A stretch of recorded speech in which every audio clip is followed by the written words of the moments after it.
क्या आप जानते हैं कि उत्तराखंड की पहाड़ियों में छिपा एक धाम खुद अपने अंत की तारीख तय कर चुका है? एक ऐसा मंदिर जहां हर 12 साल में घट रही एक खौफनाक घटना इस बात का सबूत है कि हम और आप महाप्रलय के बेहद करीब हैं। कलयुग के अंत का काउंटडाउन शुरू हो चुका है और समय की सुइयां उस तबाही की ओर बढ़ रही हैं जिससे बचना अब असंभव है। उत्तराखंड की बर्फीली वादियों में स्थित बद्रीनाथ धाम, जिसे साक्षात दूसरा बैकुंठ कहा जाता है, यह केवल श्रद्धा का केंद्र नहीं बल्कि सनातन धर्म के उन अनगिनत रहस्यों का गढ़ है जिसके आगे आधुनिक विज्ञान भी नतमस्तक है। आखिर कैसे यहां 6 महीने तक बिना तेल और बाती के अखंड ज्योति जलती रहती है? क्यों इस पावन धाम में शंख बजाना पूरी तरह वर्जित है? और क्या जोशीमठ में घट रही एक घटना सच में कलयुग के अंत का इशारा है? आज हम विज्ञान और आस्था के बीच के इन्हीं धुंधले पन्नों को पलटने जा रहे हैं।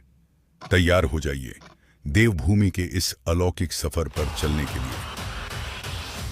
इस रहस्यमयी सफर की शुरुआत होती है एक दैवीय चालाकी, या कहें भगवान विष्णु की एक अलौकिक लीला से। पौराणिक काल में यह स्थान नारायण का नहीं बल्कि देवाधिदेव महादेव और माता पार्वती का निवास स्थान था। भगवान विष्णु ध्यान के लिए एक एकांत और शांत स्थान की खोज में थे। जब उनकी दृष्टि इस पावन भूमि पर पड़ी तो वे मंत्रमुग्ध हो गए। लेकिन मर्यादा पुरुषोत्तम सीधे शिव से उनका घर कैसे मांगते? इसलिए उन्होंने एक लीला रची। नारायण ने एक नन्हे बालक का रूप धरा और अलकनंदा के तट पर जोर जोर से रोने लगे। माता पार्वती का कोमल हृदय तड़प उठा। शिव ने उन्हें चेताया भी कि यह कोई साधारण बालक नहीं है, परंतु ममता के वश में आकर माता ने उसे कुटिया के भीतर रख दिया।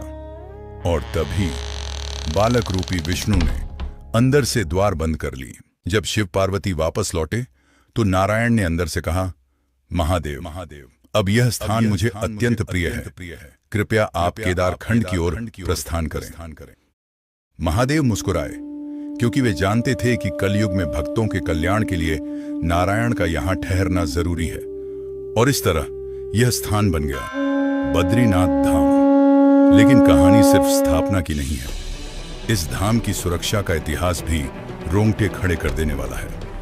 6ठी शताब्दी में जब हूणों और बौद्ध आक्रमणकारियों का खतरा बढ़ा, तब मंदिर के पुजारियों ने भगवान बद्री विशाल की शालिग्राम मूर्ति को बचाने के लिए उसे अलकनंदा नदी में प्रवाहित कर दिया। सदियों तक यह मूर्ति पानी की गहराइयों में छिपी रही। किसी को नहीं पता था कि भगवान कहाँ है। फिर आगमन हुआ आदि शंकराचार्य का। शंकराचार्य ने ध्यान लगाया और उन्हें एक दिव्य संकेत मिला। वे बिना डरे सीधे नारद कुंड की ओर बढ़े। एक ऐसा कुंड जिसकी गहराई और खतरनाक बहाव के आगे साक्षात काल भी डर जाए। शंकराचार्य ने उसमें छलांग लगा दी। लेकिन कुछ ही क्षणों बाद उफनती लहरों को चीरते हुए शंकराचार्य बाहर आए और उनके हाथों में थी साक्षात भगवान नारायण की वह दिव्य मूर्ति। बद्रीनाथ धाम का सबसे बड़ा रहस्य आज भी वैज्ञानिकों को चुनौती देता है। सर्दियों के कारण यह मंदिर साल में केवल 6 महीने खुलता है। जब अक्टूबर नवंबर में कपाट बंद होते हैं तो वहां इंसान तो क्या, परिंदा भी पर नहीं मार सकता।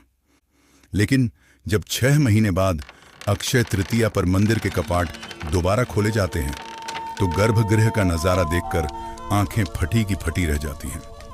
बंद कमरे में बिना किसी इंसानी मदद के, बिना अतिरिक्त तेल या बाती के, वह अखंड ज्योति वैसे ही प्रज्वलित मिलती है जैसी 6 महीने पहले छोड़ी गई थी।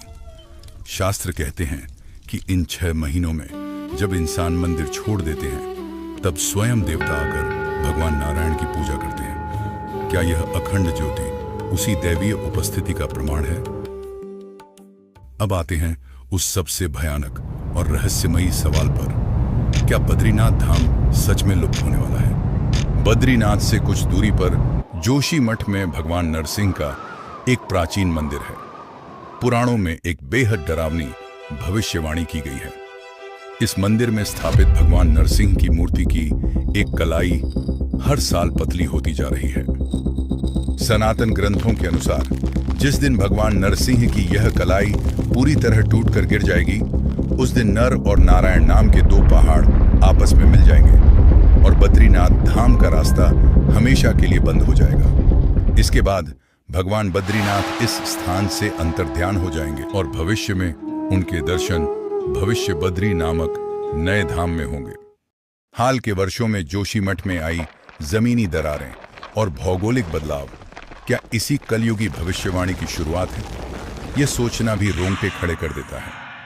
बद्रीनाथ धाम से आगे बढ़ती यह यात्रा हमें ले जाती है उस स्थान पर जहां प्रकृति खुद किसी न्यायाधीश की तरह व्यवहार करती है।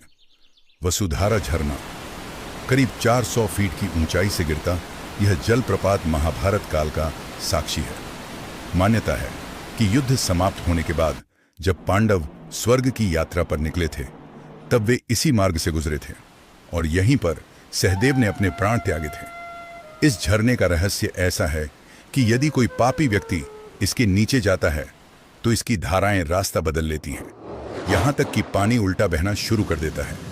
यह केवल पुण्य आत्माओं को ही स्पर्श करता है। इस अलौकिक भूमि पर प्रकृति अपने नियमों को एक बार फिर तोड़ती है। तप्त कुंड में चारों ओर बर्फीले पहाड़, जहां सर्दियों में तापमान -5 डिग्री सेल्सियस तक गिर जाता है, वहीं इस कुंड का पानी हमेशा 55 डिग्री सेल्सियस पर उबलता रहता है। विज्ञान जहां इसके पीछे जियोथर्मल एनर्जी के तर्क ढूंढता है, वहीं धार्मिक ग्रंथ इसे सूर्यदेव का निवास मानते हैं। कथा है कि जब सूर्यदेव को ब्रह्म हत्या का पाप लगा तब भगवान विष्णु के आदेश पर उन्होंने इसी कुंड में हजारों वर्षों तक तपस्या की थी। आज भी यह कुंड उनकी दिव्य ऊर्जा से खौलता रहता है, जिसमें स्नान मात्र से त्वचा के कई असाध्य रोग ठीक हो जाते हैं। भारत के हर कोने में स्थित हिंदू मंदिरों की पहचान शंख की गूंज से होती है, लेकिन बद्रीनाथ धाम में शंख बजाना पूरी तरह वर्जित है। इसके पीछे की पौराणिक कथा बेहद भावुक करने वाली है। कहते हैं कि जब माता लक्ष्मी इस पावन धाम में घोर तपस्या में लीन थीं, ठीक उसी समय श्री हरि विष्णु ने शंखचूड़ नामक एक भयंकर असुर का वध किया था। भगवान विष्णु नहीं चाहते थे कि उनकी विजय के शंखनाद से माता लक्ष्मी की तपस्या भंग हो। उन्होंने उस दिन विजय शंख नहीं बजाया और तब से इस धाम में शंख की खामोशी एक अद्भुत परंपरा बनी। इस धाम का एक और अनोखा नियम है।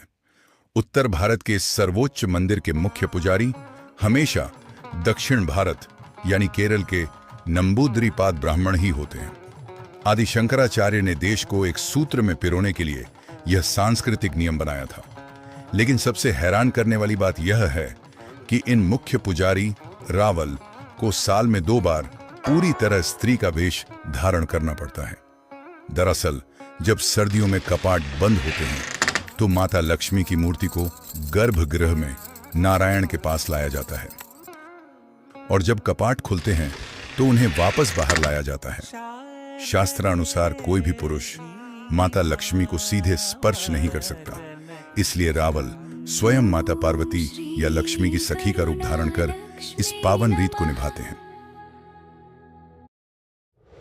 लेकिन सबसे बड़ा, सबसे डरावना रहस्य खुद इस मंदिर द्वारा की गई अपने विनाश की भविष्यवाणी है।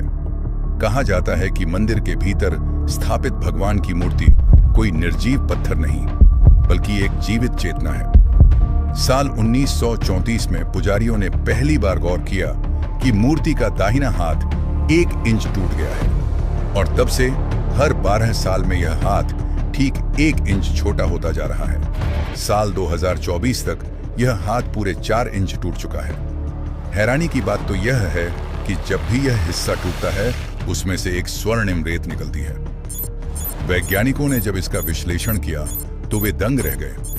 यह इस पृथ्वी की धातु नहीं है। कल की पुराण के दूसरे अध्याय के 15वें श्लोक में स्पष्ट लिखा है, जब बद्रीश का हस्त भंग होगा तब कलयुग का प्रलय आरंभ होगा।